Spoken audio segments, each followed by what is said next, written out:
The paradox of happiness, why the pursuit of happiness makes us unhappy. Happiness, what could be more desirable? Yet in chasing happiness, many of us feel emptier than ever. Why does the pursuit of happiness often leave us unsatisfied? Today, let's explore the fascinating paradox of happiness and uncover why striving for it might be the very thing keeping it out of reach. Let's start with a question. What is happiness really? For centuries, philosophers have debated this. Aristotle called it eudaimonia, a state of flourishing.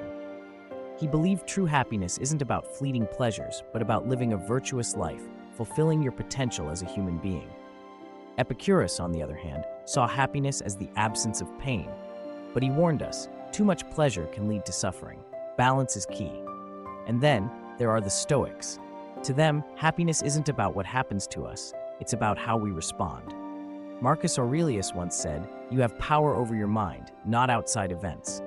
Realize this, and you will find strength." So happiness is more than a feeling. It's about living with purpose, balance, and wisdom. But here's the twist. In today's world, happiness has become something else entirely. We live in a culture obsessed with happiness. Ads, social media, self-help books, they all promise us the same thing, a happier life if only we buy this product, follow this trend, or change ourselves. But here's what studies show. The more we chase happiness, the harder it becomes to find. Why? Because when we're constantly trying to be happy, we focus on what we don't have, and that focus makes us feel inadequate. Even worse, this pursuit turns happiness into a kind of competition. We compare ourselves to others, especially on social media. Their perfect vacations, perfect relationships, perfect lives. But here's the truth. What we see are only the highlights, not the full story.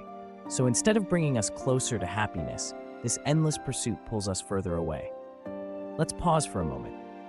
What happens when we chase happiness too hard? First, we fall into the trap of instant gratification.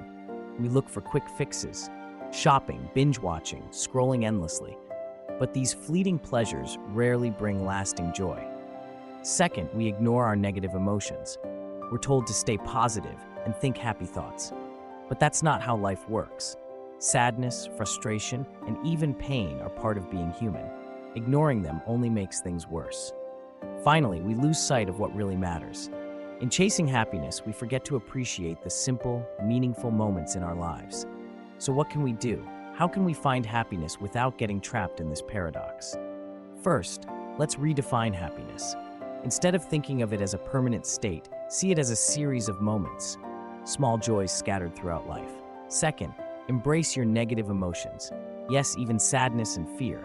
They're not obstacles to happiness, they're part of the journey. And third, focus on what gives your life meaning. Viktor Frankl, a Holocaust survivor and philosopher, said it best. Happiness cannot be pursued. It must ensue as a byproduct of pursuing something greater than yourself. Happiness isn't something you chase, it's something you live. So, here's my question. What does happiness mean to you? Do you think it's something to pursue, or is it something we simply allow to happen? Think about it, reflect, and remember, happiness is not a destination, it's the journey itself.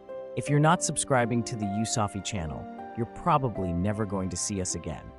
But if you are, then congratulations, you're learning something new every day.